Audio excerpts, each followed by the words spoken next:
Afternoon. I want to thank everybody for coming to see what is going to be the It Gets Better video, the first of its kind, produced by a law enforcement agency in the United States, an anti-bullying video. Some months ago, Commander, where is she? Militello came to me and said that she had a guy, which was a revelation at the time, but then she meant Shawn Northcutt, who was going to do our It Gets Better video for us, and he has become not only our champion, but our friend. Shawn, I can't even tell you, unbelievable.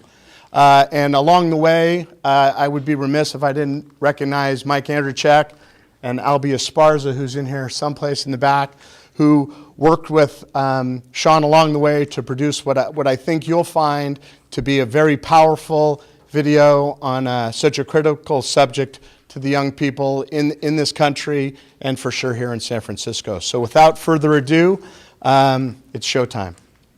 Hi, my name is Greg Suhr, and I'm the Chief of Police for the San Francisco Police Department. I was a smallish young man here in San Francisco, and I'd get bullied all the time, even though I had many brothers and sisters, and I really, really appreciated when people stick up for me. I can't even imagine what it's like growing up as an LGBT youth today. And nobody deserves to be taunted or bullied. It does get better, and until it does, we here in the San Francisco Police Department are going to stick up for you. Believe me, it gets better.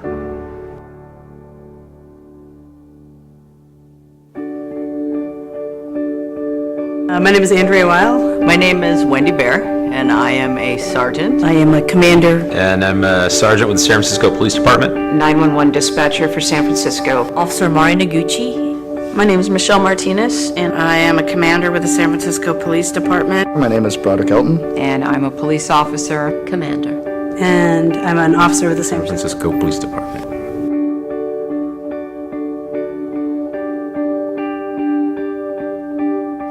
I grew up in New York City. Houston, Texas, outside Manhattan. Grew up in Southern California. I am a native cheesehead. My father was a Sicilian man. My mother is Italian Catholic. My mom is from Japan, and she says she is made in Japan. I was a bit of a tomboy, not a bit, of kind of a full-fledged tomboy. They got very, very awkward and strange for me because apparently I was a girl then. And I had to start trying to act like one, look like one. My choice of dress was always jeans and Converse tennis shoes, and My girlfriends would be checking out the guys, and I'd be checking out the girls. I had these really close friendships with my best girlfriends, and, was hiding from my senior prom date. There was never somebody that I could talk to because I always thought I was different. I would say by the age of 5, 6, I already knew that I should kind of keep it on the down low. I knew absolutely that I wasn't supposed to talk about it. I wasn't honest with myself. I wasn't honest with my family. You're raised with that idea that you're supposed to grow up, have a family. Find the man of your dreams who would then support you. Grow up and get married, and, that I would have a husband and a wife, 2 children, a picket fence. No one will know about this other little part of my life. I didn't really have any positive gay role models that I thought were out there. All of the imagery that was associated with gays or lesbians was the limp-wristed hairdresser. Someone that you were supposed to laugh at, or someone that was to be ridiculed. So I didn't have anything that showed me that it was okay to be who I am.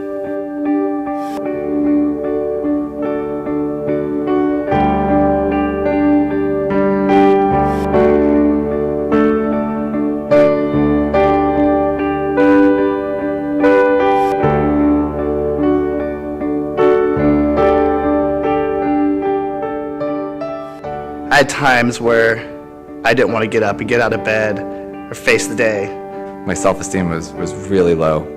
I think that I wanted to just not be around. I had thoughts of suicide. I was depressed. Mostly the message was that there's something wrong with me and I should just die. It just didn't feel good to not want what I thought everybody should want. It just made me angry. There was still a part of me that was a little bit ashamed. When the pain got too bad in the pit of my stomach, I realized I needed to tell my parents. Mom, I think I'm gay. And she says, I think I knew that. I think it was harder for me to tell my mom than it was for my mom to hear what I had to say. I was a police officer for about 4 years, thinking that I was the only gay male police officer in the world. I actually believed that I was the only gay male police officer in the world. Some people probably knew or suspected for quite a long time. Others were sort of like, huh? Their jaws dropped. Ta-da! I expected my father to have a very different reaction than he did. He looked up at me and he said, "Are you happy?" And I said, "Yes." And he said, then he just looked down and he goes, "Then who gives a shit?"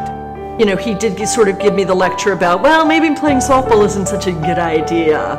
You know, because softball is the root of all gayness for women. I started crying, I broke down the phone, and I told them, so before I come out there, I want you to know that I'm gay. And there was a very long pause, and me crying, and all of a sudden my grandfather, who is by all means what everybody would think is, just being that typical person that wouldn't accept somebody who is gay. He broke the silence and just said, "Stacy, we love you."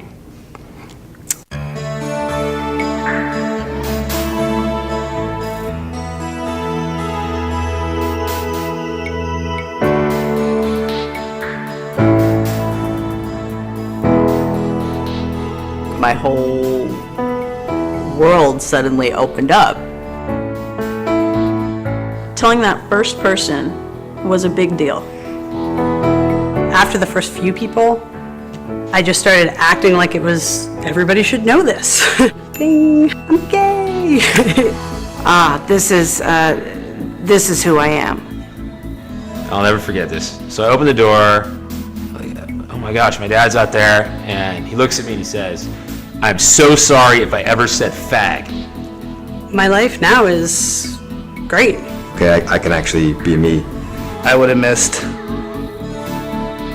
the first time being held by someone I love, loving. I would have missed experiencing the joy and jubilation of just life, of people who show me amazing new things all the time, new ways to think and new ways to look at the world.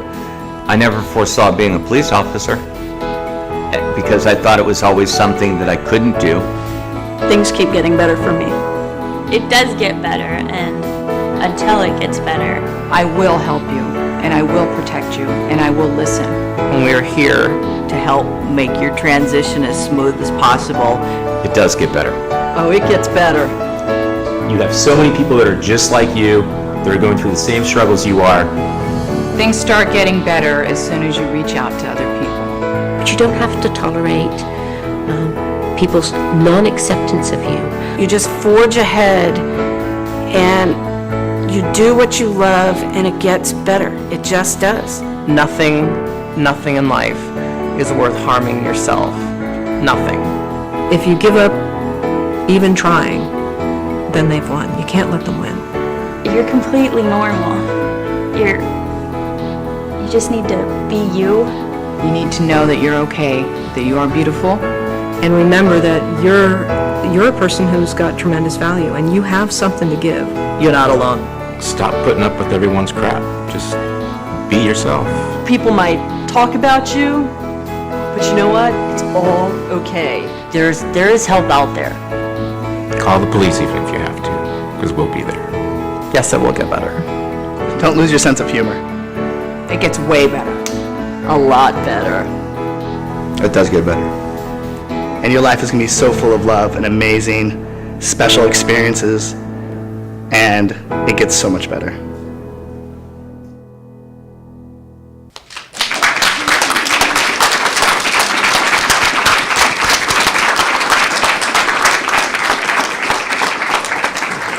So if I could, can I get the stars of the show to stand up and take a bow, please? All right.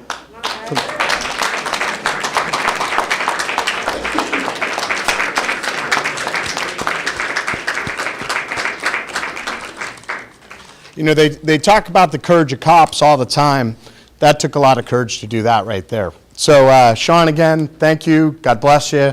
And without any further ado, the Mayor of San Francisco, Edmund Lee. Thank you, Chief. Well, I had a chance to preview this before coming in as well, and when you hear the words, there's a lot of words in there, but the ones that continue catching me in the last hour is, I'm a San Francisco police officer.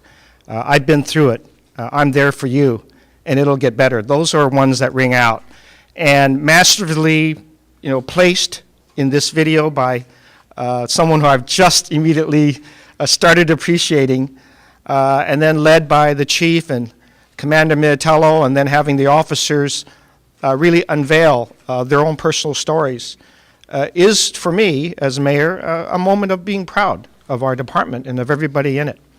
And it is hard for people to come out and say where they've been, but this police department, with this video and how it's put together, is now joining a worldwide campaign, a campaign that we have really been forced to acknowledge has to be done because of the numbers of stories that we've heard across the country in cities like ours, where bullying and harassment and discrimination have caused young teenagers to consider the worth of life at their age.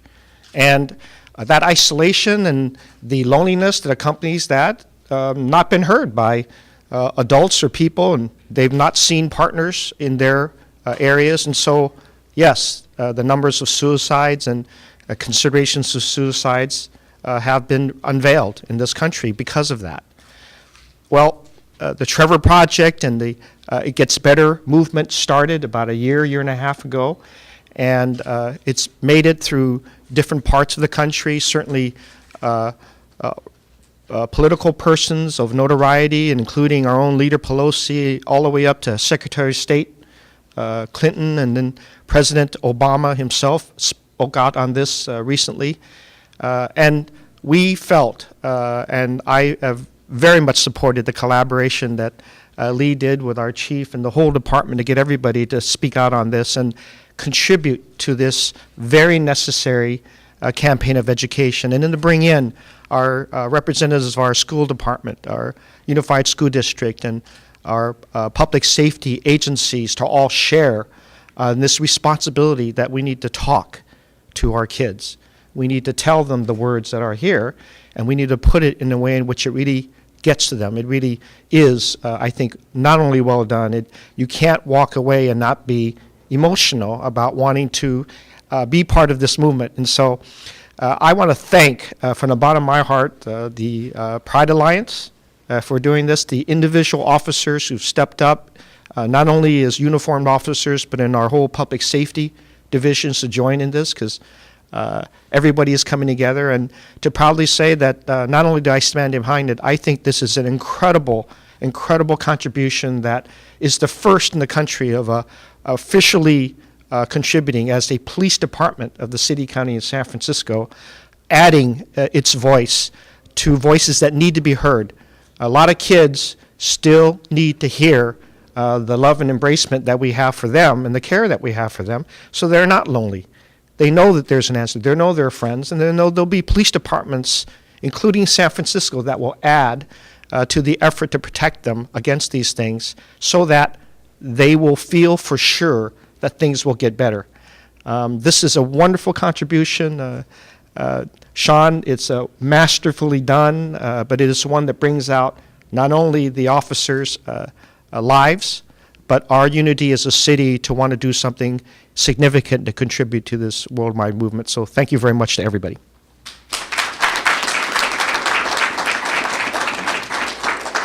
The next speaker is School Board Commissioner and the Mayor's Advisor on Families and Education, Hydra Mendoza, and a great friend to us and to the kids of San Francisco. Hydra. Thank you. This is, I had a chance to see this before this morning, and I am just so proud to be in a city where the leadership has taken this courageous step to really talk about something, particularly for our youth, that we've had a really difficult time confronting. And for the last 20 years, San Francisco Unified has been a leader around adopting curriculum, making wellness centers and peer resource centers and beacon centers available for our youth. But it hasn't been enough. And I think the core to all of this is always about a caring adult. And I think what you've demonstrated for us today is the ability to reach out and to connect with our youth and let them know that there is a caring adult in our community, in every single part of San Francisco, that's going to be there to help, and that's going to be there to not judge, but to support. And I'm just really proud and honored to be standing here. And I just want to rattle off a couple of statistics that make this so much more important than anybody ever realizes. We have 9 out of our 10 LGBTQ youth in our schools that continue to get harassed. A third of them skip one day of school due to safety concerns. Our youth are 4 times more likely to commit suicide, and 33% of our teen suicides are from our LGBTQ community. 28% of our teachers don't step in when something like this happens, and even a larger percent of our kids. So we've been doing a full-fledged effort to make people not be bystanders, but to step in, and this is exactly what you're doing for our youth today. So from the bottom of my heart, and on a personal note, my brother came out when he was 22, and I was the first person that he told, and I can't even imagine what he went through from when he just felt this need to come out and when he actually came out. And so I wish he had folks like you to support him the way that the way our youth are going to be supported. So again, from the bottom of our hearts, thank you so much. We're planning on getting this clip out to all of our schools. We're going to make sure that it's part of all of our programming and part of our curriculum. So again, thank you very much, Greg and Lee, for your leadership particularly, and all of you that have courageously come out to just say, you know, you're great kids and it does get better. Thank you.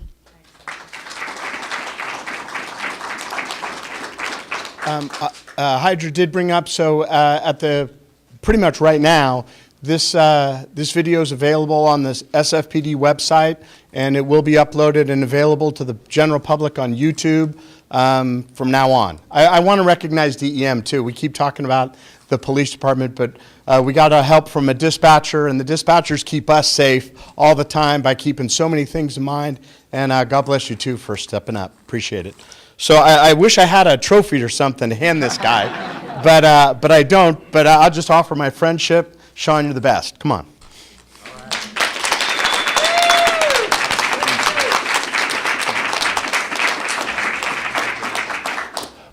All I have to say is I'm new to San Francisco in the last couple years. I actually moved from Dallas just in time to watch the Giants trample them. So, and I'm so happy.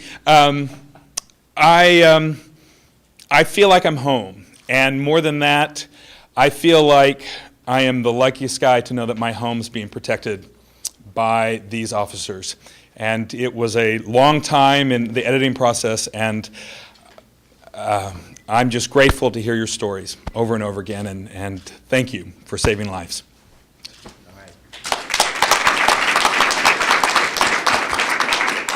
That pretty much concludes the presentation. So if anybody has any questions of anybody up here or of the officers that participated in the video, and then we'll conclude. You didn't talk a lot about what you felt about it, but can you give us an idea about what you feel the impact of watching a video really has on the people who are watching it?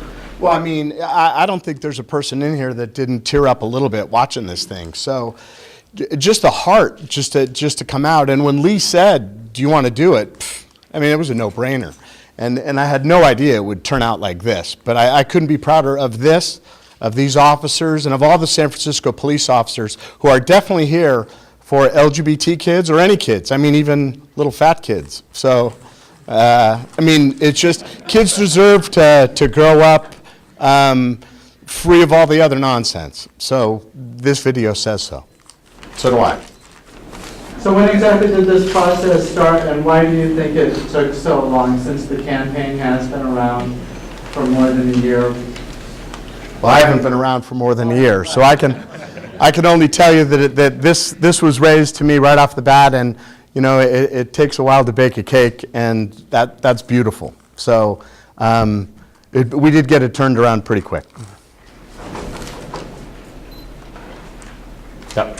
we've had this conversation before at J. Mona Plaza, but I am just blown away by the fact that when I was born in 1950 and was raised in the 60s, it just, and it resonates with somebody who said they thought they were the only police officer. I thought I was the only gay person. And part of the reason that I could feel that was there wasn't 2% of the gay characters on TV as people that I could identify with. The one gay character that I remember growing up was the drag queen who was on the streets of San Francisco, ironically enough, who dispatched people by the razor blades hidden underneath her pants. Obviously, that wasn't something I aspired to, but I am just, and I don't mean to go on, but I just mean from the bottom of my heart, the fact that you have police officers saying the police will support you, I don't think would happen in any other city in the United States.